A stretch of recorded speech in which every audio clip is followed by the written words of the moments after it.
분명이고 자기 달란트도 살아나고 또 평생 간직하는 추억이 좋은 추억이 되는 겁니다. 그런데 아이들은 그 분별력이 없거든요. 아이들은 해야 되는지 말아야 되는지 분별력이 없는 겁니다. 부모님이 독려를 하셔야 됩니다. 내가 못했던 걸 아이들 할 수 있게 독려를 해주시는 엄청나게 많은 걸 배웁니다. 옛날에는 아주 옛날에는 공부 잘하면 최고인 줄 알았어요. 그런데 세월이 지나가지고 지금은 많은 것이 바뀌었습니다. 우리가 분별력을 얘기할 때 옛날에 잘못된 분별력이라고 할 수 있겠죠. 공부 잘하는 것이 나쁜 건 아니지만 지상 최대의 것은 아닙니다. 그 분명한 것 같아요.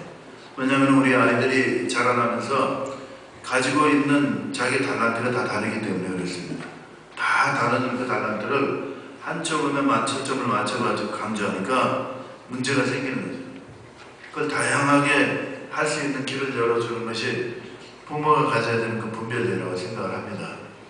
우리가 살아가면서 정말로 중요한 것이 있다면 분별력일 겁니다. 그러니까 내가 지금 해야 되는지 말아야 되는지 하는 그 분별력입니다.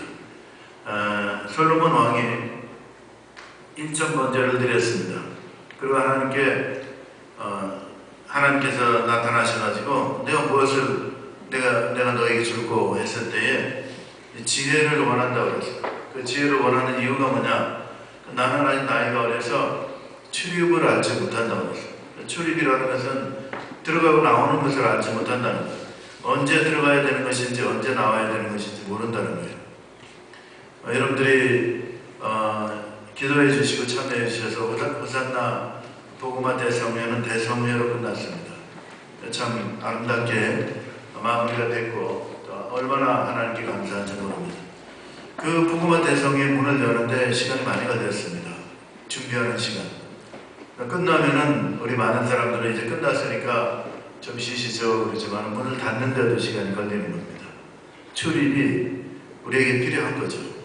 시작을 우리가 문을 여는데 준비를 했으면 닫는데도 마무리의 시간이 필요합니다.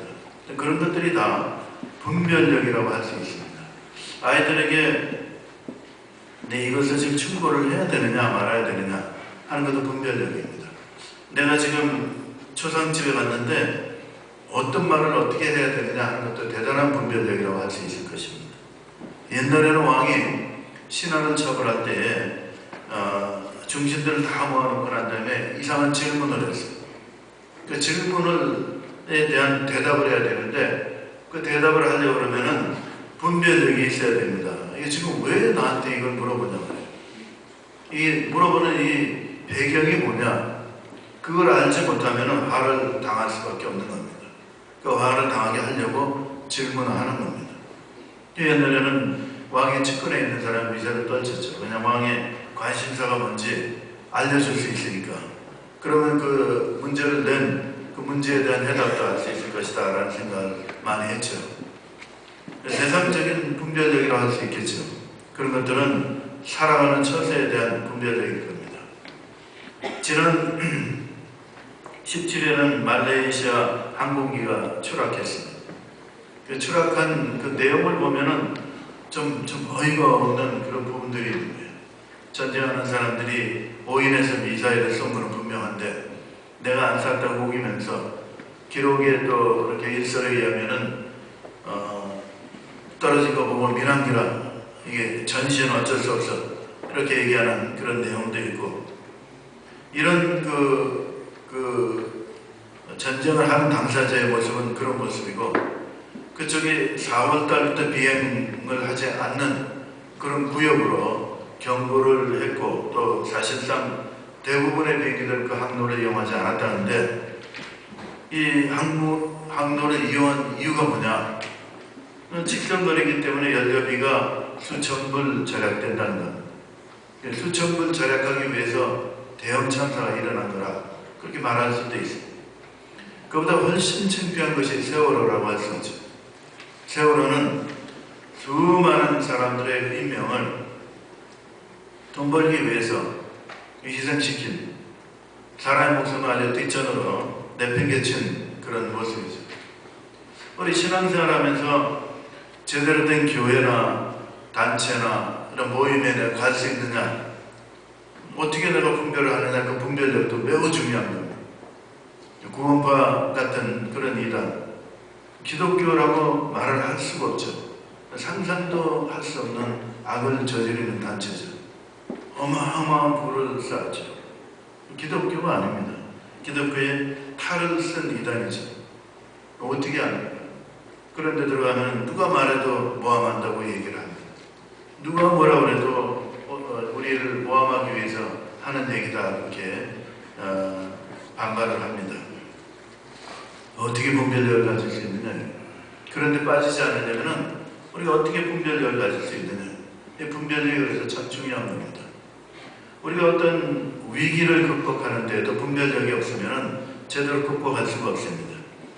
로열 미션을 하는데, 로열 미션을 하는 목적이 뭐냐 하는 그 목적이 중요한 그 분별력을 기르는 하나의 기준이 됩니다. 만약에 로열 미션을 우리가 목표를 정할 때 아이들이 많이 오는 것이다, 이렇게 목표를 정하면 아이들이 적게 오면 화를 낼 겁니다. 분노할 거예요. 호산나 대회를 여는 이 개최하는 목적이 뭐냐? 인원이 700명 이상 하는 것이 목표 인원입니다, 이렇게 얘기를 하지만은 많은 사람들이 은혜를 받는 집회가 되기를 원합니다. 10여 년 동안 집회를 해도 사람들이 오지 않는 이 시대에 이 메마른 그 마음속에 하나님 말씀이 부어져서 은혜 받는 집회가 되었으면 좋겠다 하는 것이 목적입니다. 그렇게 만약에 목적이 클리어하다 보면은 그것이 분별력으로 작용하게 돼요. 사람이 좀 적게 오는 것이 나를 그렇게 괴롭게 할 수가 없는 거예요. 왜냐하면 은혜의 집회가 되는 것이 나의 목적이기 때문에, 우리의 목표이기 때문에 그렇습니다. 사람이 많이 오면은 하나님께 감사하죠. 그 분별력이 참 중요한 겁니다. 이 분별력은 가치관에 의해서 결정이 되는 겁니다. 사람이 살아가면서 돈을 버는 것이 최고의 목적이다, 가치다 그러면 수단과 방법을 가리지 않을 겁니다. 방사능이 피폭이 되든 말든 돈 벌면 최고니까, 그 사람 마음속에는 그 마음이 꽉 사로잡혀 있으니까 그것이 지상 최대의 목표라고 이렇게 생각할 겁니다. 어떻게 해서든지 대통령이 되기만 하면은 그 전에 모든 것이 다 미화되니까 수단과 방법을 가리지 말고 대통령이 되자 하면은 엄청난 문제를 야기할 겁니다. 그래서 질서가 무너집니다. 그래서 어려움이 있는 겁니다. 그런 가치관은 잘못된 가치관이요, 잘못된 분별력이라고 할 수 있는 거죠. 그래서 우리가 살아가면서 분별력을 갖는 것은 참 중요한 거예요. 분별력을 갖는다는 것 이상으로 중요한 것이 없다는 생각이 들 정도입니다. 그래서 오늘 이 다윗이 어떻게 이 어렵고 힘든 위기 상황 가운데서 분별력을 발휘해서 이것이 위기가 아니라 위험한 그 순간을 정말 기회의 순간으로 만들었는지 말씀 나눠보기를 원합니다. 우리의 삶 속에 참 어렵고 힘든 일이 많고 예측할 수 없는 그런 일들이 참 많이 있습니다. 그럴 때에 내가 위급한 상황에 있을 때 어떻게 분별력을 발휘할 수 있는가? 지금 이 본문에 다윗은 참 어려운 결정을 몇 번이나 지나갔습니다. 다윗이 이 사울을 통해서 이게 도망 다니고 있었을 때입니다. 그런데 사울이 다윗을 반드시 죽이려고 했어요. 왜냐하면 사람들의 그 마음이 다윗에게 있기 때문에 그렇습니다. 자기가 죽으면은 자기 아들 요나단이 왕이 되는 것이 아니고 다윗이 왕이 될 거라는 확신이 있었어요. 죽이지 않는다면. 그래서 다윗을 쫓아다니면서 죽이려고 합니다. 다윗이 블레셋하고 이 올해 얼마 이제 세월이 막 이렇게 한올 것처럼 지나가지만은 지금 이 시글락이라는 곳에 있는 이 마을이, 그곳에 유대 사람들이 이렇게 살고 있는 그 지역은 말이죠, 유대 지역이 되기도 했다가 블레셋 지역이 되기도 했다가 경계선에 있는 겁니다. 이 타운이 지배권이 자꾸만 바뀌는데 한때는 블레셋 사람이 공격해 왔습니다. 그래가지고 그 시글락 그 주민이 다윗에게 도움을 요청을 했어요. 그래서 다윗이 가서 물리쳐 줬습니다. 그리고 다윗이 이제 시글락에 있다는 소문이 돌았어요. 사울이 대군을 이끌고 오면 하나님 하나님께 기도하죠. 하나님, 이 주민들이 나를 도와주겠습니까? 아니면 사울 편에 들겠습니까? 하고 기도를 했어요. 그랬더니 하나님께서 응답하시기를 사울 편을 들 것이다. 그래서 정말 허전하고 섭섭한 마음을 품고 철수하자. 하나님 말씀에 그대로 순종해서 떠나가는 다윗의 모습을 볼 수가 있어요. 그런 타운입니다. 이 타운이 이 블레셋 사람에게 다시 점령을 당했습니다. 이 점령을 당했지만은 이스라엘 사람들의 기세가 늘 뻗쳐 있는 곳이기 때문에 다윗이 그쪽으로 망명을 한 거죠. 그 블레셋을 망명하니까 그 왕이 아기스 왕이 그 관리하기 귀찮은 동네인 시글락을 가서 살아라. 그 동네가 이 중간 지역이니까 거기 살아라고 600명을 거기서 살게 합니다. 사울이 다시 그 소식을 듣는데 그때는 블레셋 점령 지역이기 때문에 공격할 생각을 못합니다. 유대 지방에 있는 것이 아니고 블레셋에 속해 있기 때문에 공격을 못했어요. 그런 곳에 이제 자리를 잡고 있는데 아기스 왕이 다윗을 불렀습니다. 우리가 이제 사울을 치려고 하니까 내가 너희 600명의 군대가 나와 합류하기를 원한다. 나하고 같이 가면서 너희 600명의 군대가 아주 용맹하니까 내가 너를 믿으니까 나 아주 경호실장을 해라. 나를 지키는 친위 부대로서 우리 전쟁에 가자 이렇게 얘기를 했습니다. 그랬더니 따라가다가 한 3일 길을 갔다 그랬어요. 그러고는 거기서 그 장군들이 블레셋 이 장군들이 뭐라고 얘기하냐면 저 사람이 골리앗을 죽인 사람이 아닙니까? 저 사람이 이 전시에 만약에 우리한테 칼을 빼고 적군으로 돌변하면은 어떻게 감당하려고 저런 사람을 왕의 친위 부대로 이끌고 옵니까? 그래가지고 아주 극렬하게 반대를 했어요. 그래서 내가 너 충성심은 알지만 안 되겠구나. 반대해서 안 되겠다. 돌아가라. 그래가지고 600명을 이끌고 사흘 길을 걸어서 돌아왔습니다. 이 시글락에 돌아왔는데 보니까 그 사이에 남자가 없고 군대가 다 떠난 걸 알고 아말렉 사람들이 쳐들어와서 불을 다 질렀고 처자들을 전부 다 끌고 포로로 끌고 갔다는 거예요. 그게 지금 이 본문의 말씀입니다. 다윗과 그의 사람들이 사흘 만에 시글락에 이르렀을 때에 아말렉 사람들이 이미 시글락을 침노했는데 쳐서 불사르고 거기에 있는 젊거나 늙은 여인 한 사람도 죽이지 않고 다 사로잡아 끌고 자기 길로 갔다는 거예요. 모든 건 다 태워버리고. 그래서 6절에 보면은 백성들이 자녀들 때문에 마음이 슬퍼서 백성들이라는 말은 군인들이라는 얘기입니다. 600명의 이 군인들이 자녀들 때문에 마음이 슬퍼서 다윗을 돌로 치려고 했습니다. 극도로 분노하면은 우린 결정을 합니다. 굉장히 화가 나면은 결단을 내립니다. 그 결단은 거의 대부분 잘못된 결단을 내립니다. 화가 나면 우리는 결단을 내리니까 일단 다시는 안 한다든지 한다든지 일단 화가 나면 결정부터 내려요. 그건 아주 잘못된 겁니다. 여러분들이 지금 우리가 마음이 평안할 때 그 생각을 해보면은 화가 나서 결정하는 건 이건 진짜 미련한 것이구나 이렇게 생각을 하는데 화가 나면 결정을 잘합니다. 백성들도 그랬습니다. 화가 났습니다. 분노했습니다. 슬퍼했습니다. 그래서 다윗은 죽이자 그랬어요. 죽고 우리 다 죽자라는 얘기입니다. 대장을 죽이고 우리도 다 뿔뿔이 헤어지자라는 그런 얘기입니다. 근데 이 사람들이 왜 죽이려고 그랬습니까? 자녀들을 잃은 슬픔 때문에 죽이려고 그랬다 그랬어요. 그러니까 이 병사들의 그 마음속에 제1의 가치관이 있는 거예요. 제1의 가치관이 뭐냐면 패밀리어 자식입니다. 그 자식이 포로로 끌려가니까 살 맛이 없어지거든요. 그러니까 우리 인생 끝났다 이렇게 생각합니다. 다윗은 생각이 달랐어요. 다윗은 그런 마음을 품고 있지 않았어요. 자기 모든 처자가 다 끌려갔음에도 불구하고 정신을 잃지 않았어요. 하나님을 바라봤다 이렇게 말씀드렸어요. 하나님을 바라봤다. 가치관이 다르기 때문에 그렇습니다. 내가 위급한 순간에 어떤 결정을 내리느냐 하는 가치관에 달려있습니다. 내가 뭘 중요하게 여기느냐에 따라서 자신의 분별력이 생기는 거예요. 거기에 초점을 맞춰서 이제 판단하는 근거가 생기는 거예요.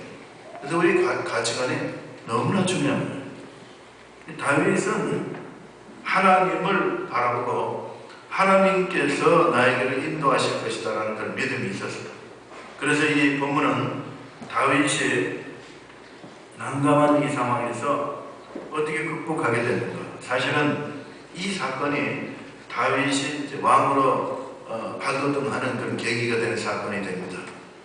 이걸 통해서 다윗이 이제 명실상부한 유다 왕이 되고 또 이스라엘 전체 왕이 되는 그런 길이 열리는 것을 보게 되는 것입니다.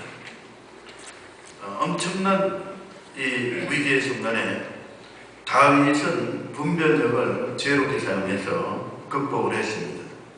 자, 그 분별력을 어떻게 사용했냐면 첫 번째가 하나님을 의지했습니다. 그러니까 하나님은 가장 우선적인 가치관을 두었기 때문에 하나님을 의지한 것입니다. 그래서 하나님을 힘입어서 용기를 얻었다 이렇게 말씀하고 있습니다. 사람이 크게 분노하거나 욕심에 잡혀 있거나 자기 이익에 집착하면 판단력이 없어집니다. 분별력이 없어지는 거죠. 근데 다윗은 정신을 차렸습니다. 다윗의 가치관은 하나님을 위해서이었습니다. 골리앗을 징벌할 때에도 다윗의 그 마음속에는 하나님 모욕하는 이방인의 그 패역감을 견딜 수가 없었습니다. 그 마음속에 그 분노로 나아갔던 것입니다. 다윗은 자기를 죽이려고 하는 사울을 죽일 수 있는 아주 절호의 찬스가 2번씩이나 있었는데도 죽이지 않았습니다. 왜냐하면 하나님의 뜻이 아니라고 믿고 있었기 때문에 그렇습니다. 하나님 손에 맡기는 자였기 때문에 그렇습니다. 그러니까 흥분 상태에서 결정을 자기 마음대로 내리지도 않았습니다. 다윗의 마음에는 하나님의 말씀을 순종하는 것이 제1의 가치관이었습니다. 절대 절명의 위기 상황에서 하나님을 바라보는 것입니다. 독일 속담에 이런 속담이 있습니다. 돈을 잃어버리는 것은 적은 것을 잃는 것이다. 건강을 잃는 것은 아주 큰 것을 잃는 것이나 용기를 잃는 것은 모든 것을 잃어버리는 것이다. 그렇게 말합니다. 그렇죠. 우리가 좌절하고 용기가 없어지면 아무것도 할 수 없는 존재가 되기 때문에 그렇습니다. 이 용기라는 것이 스스로 일어나게 하는 그 원동력이 됩니다. 우리가 역경을 이기려면 용기가 필요합니다. 가난을 이기려면 용기가 있어야 합니다. 세운 목표를 끝까지 추구하려면 용기가 있어야 됩니다. 옳은 것을 옳다고 하고 그런 것을 그러다고 말할 수 있는 그런 것도 용기가 있어야지 가능합니다. 근데 사실은 진정한 용기는 우리 내부에서 나오지 않는다는 거예요. 진짜 용기는 하나님께서 우리에게 허락해 주신다는 겁니다. 이 본문 6절의 이 말씀은 다른 사람들이 다 돌로 쳐서 죽이자라고 결정을 했고 다윗을 죽이려고 했을 때 개역 한글판에는 궁급했다 그렇게 말씀하고 있습니다. 이 개정판에는 다급했다라고 번역이 되어 있습니다. 궁급하다라는 말은 궁핍하고 지금 급하다라는 그런 뜻입니다. 곤란한 상황인데 아주 급박한 상황이다라는 그런 얘기입니다. 저 위기의 상황을 맞았는데 그것이 그냥 천천히 오는 위기가 아니고 그냥 급박하게 오는 위기를 말하는 그런 표현입니다. 그럴 때에 다윗은 하나님을 바라봤어요. 그래서 하나님께서 힘을 줬다고 말씀하고 있어요. 우리가 위기의 순간을 맞이할 때는 하나님을 바라봐야 됩니다. 하나님을 바라보고 의지하는 여러분들 되시길 바랍니다. 큰 일을 하려고 그러면 어려울 때가 참 많이 있습니다. 호산나 우리 복음화 대선이한테 많은 분이 도와주시고 힘이 된 것이 얼마나 감사한지 몰라요. 여러분들께서 기도해 주셔서 참으로 마음속에 고마움을 품고 있습니다. 하는 과정 중에 일이 이렇게 진행되기 이전에 그 상황 속에서는 여러 가지 어려움이 닥쳐올 때가 있었습니다. 안 된다라고 노골적으로 얘기하는 그런 분도 있었습니다. 이 무방응으로 그냥 철저하게 어떻게 하나 보자고 발짝 끼고 있는 분들도 참 많이 보았습니다. 그러니까 일이 자동적으로 진행된 것이 아니고 사실은 뛰어가면서 애를 쓰고 연심은 내야지만 되는 그런 그 일들 가운데 우리가 어떻게 힘을 낼 수 있느냐. 인간적인 욕심을 가지고 힘을 낼 수는 없습니다. 그것은 잠시 낼 수는 있지만 조금 지나가면 지칩니다. 그리고 분노가 올라와서 더 이상 할 수가 없습니다. 그리고 이 진행 과정이 굉장히 까칠해집니다. 힘들어집니다. 그래서 하나님을 바라봐야 되는 거예요. 하나님의 일을 할 때에는 하나님을 바라봐야 됩니다. 다윗은 자기가 왕이 되고 안 되고 하는 것도 하나님께서 자기의 기름 부음을 허락해 주셔서 왕의 길로 가는 줄 알고 있었어요. 그렇지만 그 과정이 너무나 험난했습니다. 왕의 길로 가는 것 같지 않습니다. 죽음의 길로 가는 것 같은 그런 어려움이 너무나 많았습니다. 오직 하면은 요나단에게 내가 한 걸음 옮길 때 언제 죽음이 올지 모른다 하고 탄식할 정도로 위급 상황을 느끼는 그런 생활 연속이었어요. 그럼에도 불구하고 하나님께서 말씀하신 것을 귀담아 들었고 마음에 품고 있는 사람이었습니다. 그러니까 하나님을 의지해서 힘을 얻었다라고 말씀하고 있는 거예요. 그래서 힘들고 어려울 때 여러분 하나님을 바라보시고 하나님께 힘을 얻는 여러분들 되시길 바랍니다. 두 번째, 다윗은 그 상황 가운데 하나님께 기도해서 응답을 받았다 그랬어요. 기도해서 응답을 받았다. 8절 이제 이 이후에 절입니다만은 다윗이 하나님께 기도를 했습니다. 내가 이 군대를 쫓아가면 미치겠나이까? 내가 따라가면 따라잡을 수 있습니까? 우리 식구들이 다 끌려갔는데 우리가 쫓아가면 쫓아갈 수 있겠습니까? 그 질문을 했어요. 하나님께서는 반드시 이기고 정령도로 찾으리라 그랬어요. 이 기도 응답이 사실은 우리에게 자주는 아니겠지만 종종 있는 응답이기도 해요. 문제는 우리는 이걸로 만족을 못하는 거예요. 할 수 있다라고 응답을 해주셨는데 우리는 손에 돈도 주셔야죠. 할 수 있다 그러면은 시간도 주셔야죠. 건강도 주셔야죠. 무기도 주셔야 될 게 아닙니까? 그리고 그 다음 그걸 놓고 기도를 해요. 기도하는 건 좋은데 사실은 그걸 놓고 우리가 하나님께 나아가는 건 좋습니다. 근데 그게 없기 때문에 못하겠다는 거예요. 그 나중에는 잘못 들었다 그렇게 얘기한다는 거예요. 하나님께서 우리에게 응답하실 때는 사실 결론적인 부분을 얘기를 하실 때가 참 많아요. 그리고 방법에 대한 말씀이 없으신 거예요. 방법에 대한 말씀이 없기 때문에 그 방법은 우리의 믿음을 동원해서 걸어가는 길입니다. 그래서 쉽지 않은 길이지. 그래서 힘든 길이에요. 그래서 어떤 때는 조롱을 받을 수 있는 그런 길도 됩니다. 그런데 하나님께서 응답을 하시면은 그 응답을 바라보고 순종하는 자세가 필요한 거예요. 다윗은 새 힘을 얻었다고 해서 자기가 하나님이 내게 지금 힘을 주셔서 바로 우리가 일어나서 달려가서 저 추격해서 붙잡자 그렇게 하지 않았어요. 하나님께 기도를 했어요. 하나님께서 응답을 해주셨어요. 그 다음에 그럼 우리가 작전을 좀 짜봐야지. 저쪽에 지금 병사가 몇 명이고 우리 병사가 몇 명이고 우리가 며칠간 먹을 게 있으며 뭐 장비는 뭐가 있으며 이런 것 생각을 해봐야 되는 것이 상식이라고 생각합니다. 그런데 다윗은 그거에 대한 염려를 하지 않았어요. 그거에 대한 걱정을 하지 않았어요.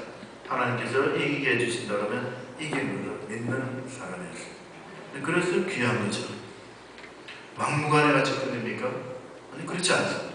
이 세상에 아주 크고 많은 일들이 사실은 믿음으로 우리가 전진을 해서 이루어가는 거예요.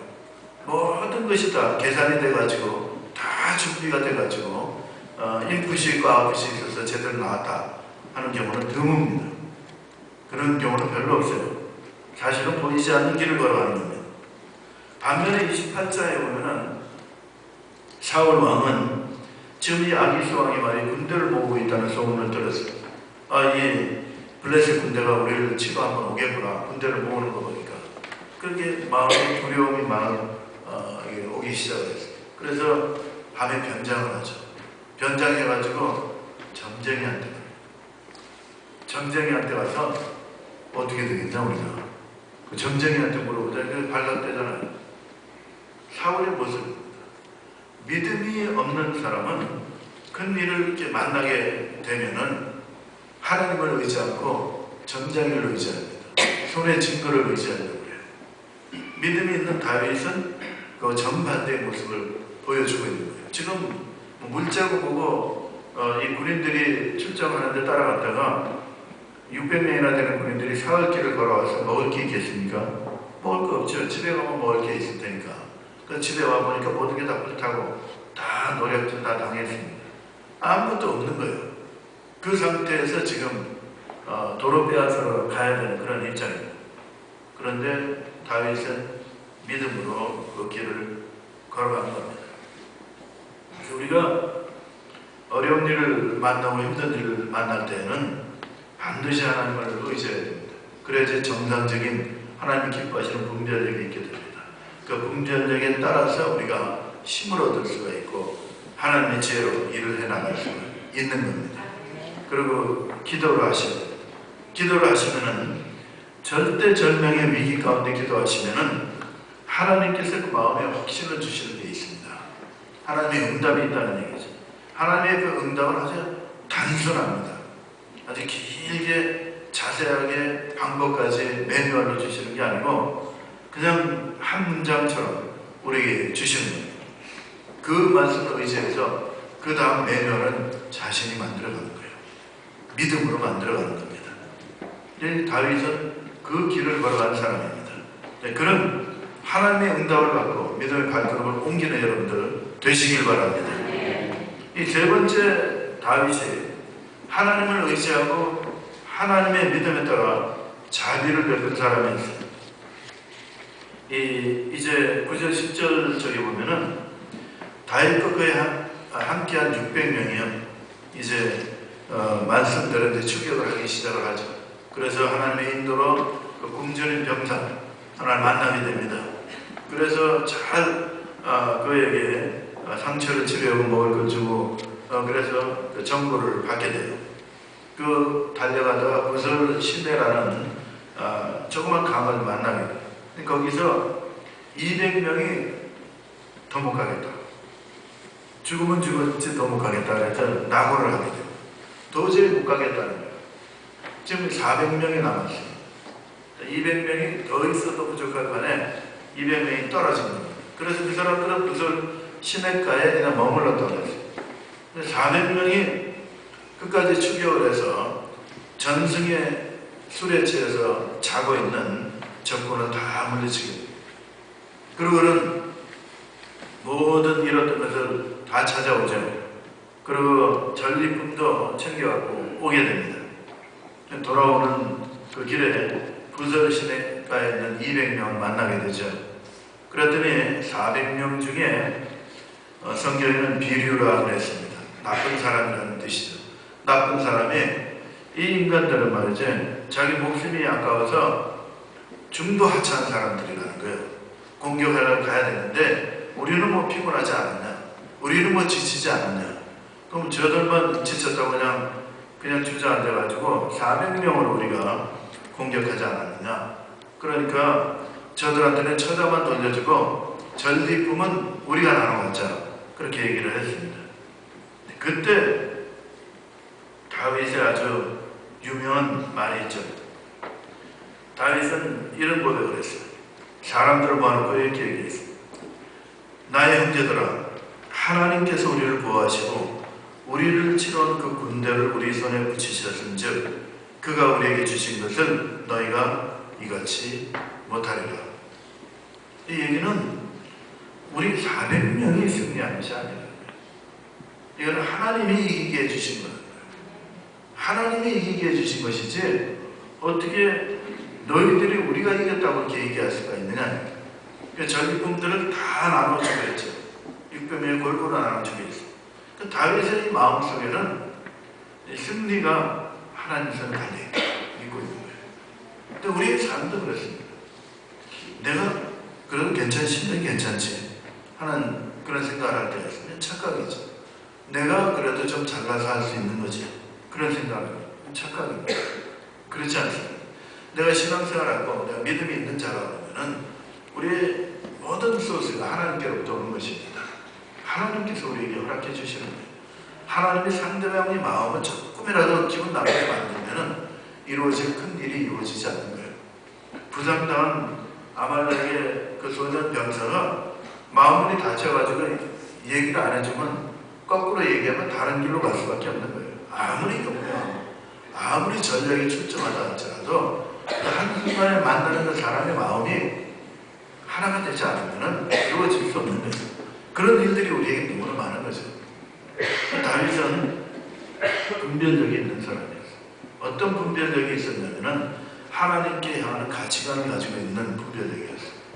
내가 세상을 살아가는데 세상 요령 있게 잘 살려고 하면 요령 있게 살아야 돼. 이렇게 말들을 많이 해요.